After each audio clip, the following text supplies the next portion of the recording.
What made you want to tell this story about a son and a father in the wilderness? I read the book. Yeah? A long time ago. My father gave it to me. Mm-hmm. Wait, And, your father gave you this book? Yeah, he gave me the Okay. book. And I thought it was so beautiful.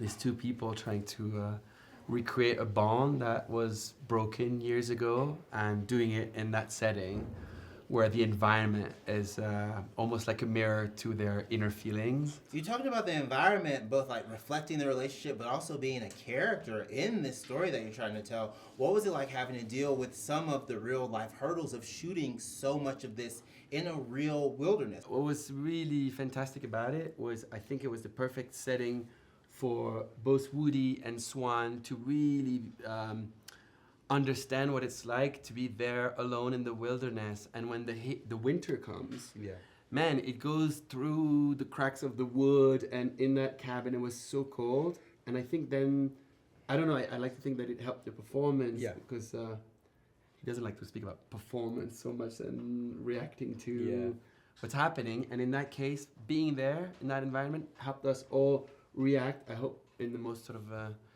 organic way to nature. Was it colder than it is in Sundance right now? Oh yeah. This is amazing. This is so This is like, warm. I'm not joking, like quadruple what it was in Norway. Oh, It's wow. freezing. Like if you're wet and you go outside, you could die. What was it like having to do all of this outside, both in like winter and in a crazy summer? I'm not doing that again. We were filming I in hate when you say that. You It was- should do it again. minus 20 Celsius. I don't know what that is in Fahrenheit, but it's too cold. And but it was all worth it, and it was mostly really, really fun to do. No, there was like reindeers. We brought those crows from the south of Norway. This guy had crows. His name was Krokman. It was like the crow man.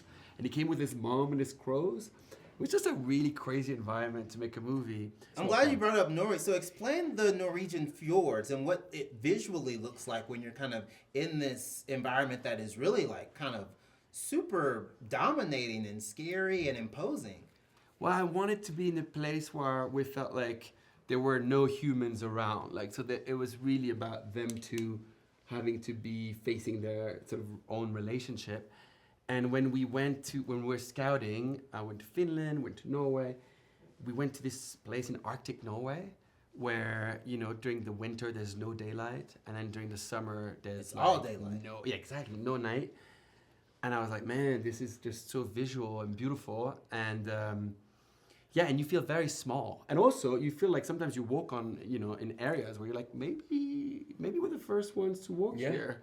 Which is, you know, and which is a line that one of the characters says. And we were really chasing for that feeling in terms of the landscape that we were choosing. Yeah. So that they could feel like both very alone, but also kind of like a little bit like pioneers in their own sort of storytelling.